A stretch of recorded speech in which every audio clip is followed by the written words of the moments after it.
रोना ना आएगा, ना ही मैं शोल्डर को दबाना पड़ता था, तब मुझे जाके रिलैक्स मिलता था। और ये बस सबसे ज़्यादा ये था कि सोना जैसी बच्ची मिट्टी हो गई। Hello everyone, this is Swati. Welcome to back my another blog. तो मैं यहाँ पे आपसे अपनी एक जर्नी शेयर करूँगी। इस जर्नी में ये है कि मैं पिछले पता नहीं कितने सालों से, वैसे मैं 21 साल की हूँ और लगातार एक प्रॉब्लम है जिससे मैं सफ़र कर रही हूँ और लोगों को पता भी है, बट मुझे पर्सनली ये चीज़ शेयर करनी थी। विटिल्गो, ऐसे आपने सफ़ेद दाग का नाम सुना होगा, बट ये होता 7 टाइप का है, जिसमें मुझे विटिल्गो है। तो इसकी ख़ास बात ये है कि ये ठीक भी हो जाता है एंड ये खुद से हो भी जाता है। इसकी कोई दवा नहीं है और सच में इसकी कोई दवा नहीं है। और 8 से 9 साल मेरी दवा चली है। बहुत अच्छे डॉक्टर थे वो स्किन के, उनके यहाँ से ठीक होता था बट फिर हो जाता था। और इस चीज़ को मेरी फैमिली ने इतना ज़्यादा सफ़र किया है, मुझसे कहीं ज़्यादा। क्योंकि जब आप ना किसी चीज़ की दवा कराओगे, 9-10 साल लगातार दवा चल रही है बट उसका कोई रिस्पॉन्स नहीं है। रिस्पॉन्स ये होता था कि ठीक हो जाएगा, फिर हो रहा था। फिर जब मुझे थोड़ी-सी समझ आई तो मैंने कहा कि मैं दवाई नहीं खाऊँगी, अगर ठीक होना होगा तो हो जाएगा, नहीं होना होगा तो नहीं होगा। क्योंकि मुझे ये बात पता चली थी कि इसका कोई भी परमानेंट इलाज है ही नहीं। अब इस बीमारी को मैं जब समझ पाई तो मुझे पता है कि सेकंड क्लास से मुझे प्रॉपर ये नॉलेज है कि मुझे ये प्रॉब्लम थी। मेरा ग्रेजुएशन कंप्लीट हो चुका है, इस साल का मेरा ड्रॉप आउट रहा है। और इस जर्नी में जो चीज़ मैंने सुनी है वो सबसे ज़्यादा ये था कि सोना जैसी बच्ची मिट्टी हो गई, इस एक प्रॉब्लम की वजह से। कहीं न कहीं लोगों का कहना ये सही भी है, क्योंकि जब आप इस प्रॉब्लम को फेस करेंगे ना, तो बाकी चीज़ें छोड़ दो कि एक टाइम के बाद ये होना है, वो होना है, समाज में ये चीज़ें हैं। उससे पहले जो जिसके बॉडी में ये प्रॉब्लम होती है, कैल्शियम नहीं बनने वाला है, विटामिन डी नहीं बनने वाला है। इवन आपकी ग्रोथ भी रुक सकती है। हार्मोनल डिसबैलेंस बहुत ज़्यादा होता है एंड आप कुछ भी कर लो, आपको अलग से सारे सप्लीमेंट्स लेने पड़ेंगे। और जब मुझे जैसे-जैसे चीज़ों की नॉलेज होती गई, तो मैं कभी बाहर की चीज़ें नहीं खाती थी कि कभी मैं पानी पूरी खा लूँ या चाट खा लूँ या फिर चाउमीन खा लूँ, मतलब ऐसी कोई भी चीज़ मुझे नहीं थी जो मुझे पसंद थी या मैं खाती थी। मैं हमेशा अच्छी चीज़ों की तलाश में रहती थी कि जो फ़ायदा करेगा मुझे वही खाना है, क्योंकि मुझे पता था कि मेरी बॉडी में दिक्कत है एंड मुझे हर वो चीज़ खानी है जिससे मुझे थोड़ा-सा भी ये चीज़ें मिल सके। बिकॉज़ 8th तक जाते-जाते मेरे शोल्डर में पेन होने लगा था एंड मुझे क्लास में हर 10 मिनट के बाद अपने शोल्डर को दबाना पड़ता था, तब मुझे जाके रिलैक्स मिलता था। और अगर मैं अपने शोल्डर को नहीं मालिश करती थी, तो मुझे नींद आ जाती थी। फिर कुछ भी हो जाए, क्लास में कोई भी टीचर हो, it's doesn't matter at that time, मैं सो जाती थी। चाहे वो मुझे मार दें या मुझे को डाँट दें या मुझे कुछ भी कह दें, लेकिन उस टाइम मुझे 5 मिनट की नींद चाहिए थी, बट मैं सोती थी। तो इस चीज़ का मैंने भाई बहुत ज़्यादा सफ़र किया है एंड और भी चीज़ें इससे रिलेटेड है। लास्ट तक ये वीडियो देखना, क्योंकि ना मुझे ये रोना ना आएगा, ना ही मैं कोई इमोशनल चीज़ें बताऊँगी, क्योंकि टाइम के साथ-साथ इस चीज़ को झेलते-झेलते, झेलना तो नहीं कह सकते, मैं एन्जॉय करने लग गई और अब मैं बहुत एन्जॉय करती हूँ। इस चीज़ को मैं बहुत एन्जॉय करती हूँ, क्योंकि मुझे इतना कोई फ़र्क नहीं पड़ता। और जब आपके पास थोड़ी समझ आ जाती है, आपके साथ वो चीज़ें होनी ही होनी है, तो फिर आप उसको बहुत सीरियस नहीं बना सकते हो। एक टाइम पे मतलब मुझे ऐसा लगता था कि यार, लोगों की बातें सुन के कि जब ये चीज़ें ऐसी हैं तो मेरा जीने का क्या फ़ायदा है? मेरे दिमाग में ऐसे भी ख़्याल आ गए थे कि इससे अच्छा है ना कि सुसाइड कर लूँ। फिर माइंड मेरा मतलब तुरंत चेंज होता था, अभी भी होता है। बट अब ऐसे सुसाइड वाले ख़्याल मुझे नहीं आते, इन चीज़ों को लेके नहीं आते, क्योंकि मुझे पता है कि ये ज़िंदगी जो मेरी है, इसको मैं हर तरीके से जी सकती हूँ और मैं जी रही हूँ।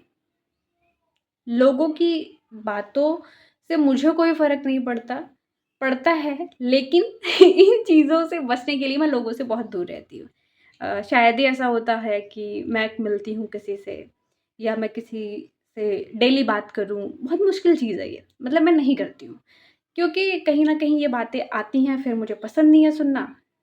और इसलिए नहीं पसंद है क्योंकि ये जो लाइफ़ है उसको मैं बहुत अच्छे से जी रही हूँ। मैं नहीं चाहती कोई इसमें इंटरप्ट करे, वो मुझे बोले यार तुमको ये प्रॉब्लम है, ये वो ब्ला-ब्ला, क्योंकि वो तो ज़िंदगी चलाने आने वाले हैं नहीं। तो इसलिए मैं इन लोगों से बहुत दूर रहना चाहती हूँ। और सच में ना मैं रहती भी हूँ और मुझे ही नहीं सबको रहना चाहिए। उसके बाद सबसे बड़ी प्रॉब्लम, जब ये दवाइयाँ चलती हैं ना, तो सबसे बड़ा जो इश्यू आता है वो ये है कि जहाँ-जहाँ पे आपको ये स्पॉट है, व्हाइट स्पॉट जहाँ-जहाँ पे आपको है, वहाँ पे छाले पड़ने हैं। और मैं तो मुझे याद है लास्ट ईयर जो रहा है, वापस से इलाज कराने का मैंने सोचा था, तो जब मैंने वो इलाज कराया तो उसकी वज़ह से ये घटने के बजाय और बढ़ गया, और भी जगह पे हो गया। फिर मुझे लगा यार अगर ये नहीं रुका तो अच्छी बात ये थी कि मैंने 15 दिन दवा खाई थी, उसके बाद वो दवा मैंने नहीं खाई। क्योंकि वो लोकल के डॉक्टर थे, बट बहुत लोगों का ठीक हुआ था। तो मेरे मैटरनल ब्रदर ने मुझे ये चीज़ बताई थी, तो मैंने कहा एक बार ट्राई कर लेते हैं, क्योंकि दवाइयाँ तो बहुत चली हैं। और जहाँ मेरी दवा चल रही थी वहाँ पे तो लाखों लोग इस चीज़ से ठीक हुए थे, बट मेरा नहीं हुआ। तो इतने छाले पड़ते हैं ना, ऐसे मतलब आपकी अगर स्किन वहाँ की हल्की-सी टाइट हुई या हल्की-सी लूज़ हुई, तो समझ लो जान निकल जाती है। और कभी-कभी पता है ऐसा होता था कि छालों में ब्लड आ जाता था और वो ठीक अपने आप से होगा, आप उस पे कुछ भी नहीं लगा सकते, दवा परमानेंट लगानी ही लगानी रहती थी। मैं इतना तंग आ गई थी भाई, 15 दिन में मैंने दवा मतलब कहा कि नहीं खानी है यार, छोड़ो जाने दो, जैसे है ऐसे ही ठीक है। दोबारा कभी इसके इलाज के बारे में तो मैं नहीं सोच सकती हूँ। और अगर आप मेरी पहले की वीडियोज़ देखेंगे तो आपको मेरे यहाँ पे आपको दाग दिख जाएगा। पैर में है जिसमें मैंने ऑफ नीज़ पहनी है ड्रेसेस, वहाँ पे आपको ये दाग दिख जाएगा। तो बहुत लोग तो ये तक कहे कि जिस घर में जाएगी उस घर में पानी कौन पिएगा? लिटरली मतलब मतलब मुझे बुरा नहीं लगा, मैंने कहा यार है तो है। अब हर इंसान की सोच एक चीज़ के लिए अलग-अलग होती है। तो बस बहुत कुछ मैंने सुना है यार, मतलब इस चीज़ को लेके मैंने बहुत सुना है और मुझे ऐसा लगता है कि अब मैं इंटरनली इतनी स्ट्रॉन्ग हूँ कि मुझे फ़र्क ही नहीं पड़ता है। मुझे मतलब ऐसा लगता है कि सामने वाला जो बोल रहा है ना उसकी नीच सोच ही है, वही छोटा सोचता है। इसलिए तो वरना ये कोई बड़ी बात थोड़ी है। वैसा तो है नहीं कि मैंने खुद ये चीज़ें करवा ली हूँ या मुझे शौक है। प्रॉब्लम है, तो है। और दूसरी चीज़ मैं इस चीज़ से ये कहना चाहूँगी कि जब अपने बच्चे पे बात आती है ना, जो लोग मतलब ओवर बोलते हैं, किसी भी चीज़ पे ज़्यादा बोलते हैं, तो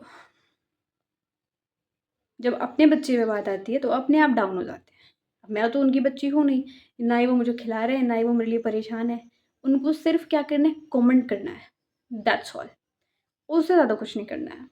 तो किसी की बात से टेंशन लेने की ज़रूरत नहीं है। आपकी लाइफ़ है, जियो, मस्त रहो, बस मैं इतना कहूँगी। बहुत सारे लोग ऐसे भी होते हैं, जो ये कहते हैं कि हम ये ठीक कर देंगे या फिर वो ये चीज़ कहते हैं कि जैसे झाड़ना होता है ना, ओझा वगैरह होते हैं, वैद्य होते हैं, महाराज जी वगैरह होते हैं, तो उनका ये कहना था कि जब वो मतलब अपना मंत्र वगैरह पढ़ते थे, सारी चीज़ें वो लोग करते थे, उसके बाद वो कहते थे कि अगर आप ये चीज़ ले जाके किसी के बच्चे को खिला दो, तो भी ये ठीक हो सकती है, क्योंकि इसको खिलाया गया है। और जब मतलब मम्मी मेरी कहती हैं कि जब तुम हुई थी तब ऐसी कोई प्रॉब्लम नहीं थी। ये तब हुआ था जब मेरे पापा किसी मतलब दर्शन करने कहीं पे गए थे, नाना जी के साथ मेरे। जिस दिन वो गए थे, उस दिन की शाम से और जब वो सुबह हुई उसके बाद, उस दिन मुझे ये प्रॉब्लम हुई थी। तो हर मतलब जितने ये झाड़ने-फूँकने वाले थे, तो हर किसी ने ये चीज़ कही कि ये कर सकते हो, आप किसी के बच्चे को खिला दो, ठीक हो जाएगी। पर मेरी मॉम हमेशा कहती थी कि मैं किसी के बच्चे की ज़िंदगी नहीं बर्बाद कर सकती हूँ। अब मेरी परेशान है तो वो परेशान रहे, वो हम लोग झेल लेंगे, लेकिन हम किसी के बच्चे को नहीं खिला सकते ये सब। बाय द वे उसको हो गया तो अब जैसे ये परेशान है उसके भी माँ-बाप होंगे, वो भी परेशान होंगे। तो ये प्लस पॉइंट हमारा रहा, मतलब गलती से भी किसी का दिमाग इन चीज़ों पे घुमा नहीं और किसी ने किया भी नहीं। क्योंकि जब मैं बड़ी हुई मुझे ये चीज़ें सुनने को मिलती थी, लास्ट हमने जहाँ दिखाया था उन्होंने भी ये चीज़ बोली थी।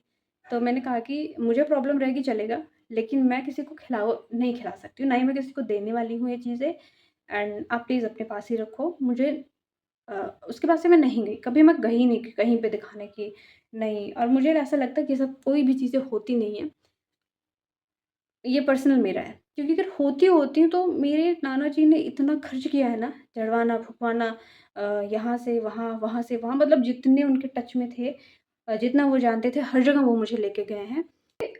मतलब प्रॉपर ठीक नहीं हुआ।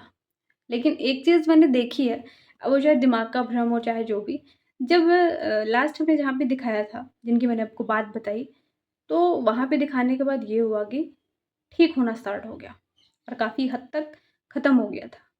उसके बाद हमें उनके साथ जाना था विंध्याचल, लेकिन पैसे इतने वो माँग रहे थे, हमारे पास उतने पैसे एट दैट टाइम नहीं थे। तो फिर हमने सोचा कि जाएँ, नहीं जाएँ, जाएँ, नहीं जाएँ, फिर नहीं गए हम लोग। तो वापस से वो जितना ठीक हुआ था, वो वापस से फैल गया। उसके बाद फिर से मैंने ये सोच लिया था, अब मैं किसी बाबा के पास नहीं जाऊँगी, किसी डॉक्टर के पास नहीं जाऊँगी, इस चीज़ को लेके नहीं जाऊँगी। बिल्कुल भी नहीं जा सकती मैं। क्योंकि इतना सुन-सुन के ना यार, और पहली चीज़ इस चीज़ में तो 8-10 लाख रुपए गए ही गए हैं। तब के टाइम पे, आज के टाइम की 8-10 लाख रुपए की बात नहीं कर रही हूँ। आज के टाइम पे तो और ज़्यादा इसकी कीमत है। तो इतना पैसा इन चीज़ों में गया, प्लस दवा में जो पैसा गया है, वो गया हुआ है। तो ये है मेरी विटिलिगो की जर्नी, जिनको जो लोग ना ऐसे बस मुँह उठा के बोल देते हैं, उन्हें किसी की भी ज़िंदगी का सच नहीं पता है। ना आज पता है और ना कभी पता होगा। बस वो हमेशा ये कर पाएँगे कि वो कुछ भी बोलना है वो बोल देंगे। तो किसी की बात का भाई इतना माइंड मत करना कभी, क्योंकि मैं तो नहीं करती हूँ। और मैं चाहती हूँ कि हर व्यक्ति ऐसा हो कि कोई किसी की बात को बहुत दिल से ना लगाए, कोई भी हो। अगर आपको नहीं सही लग रहा मत करो, नहीं सही लग रहा है मत सुनो, हट जाओ। ज़रूरी नहीं है जवाब देते फिरो। आपको मेरी बातें थोड़ी-सी भी सही लगी हों, तो प्लीज़ चैनल को लाइक, सब्सक्राइब, शेयर करना मत भूलना। Okay, bye, thank you, love you.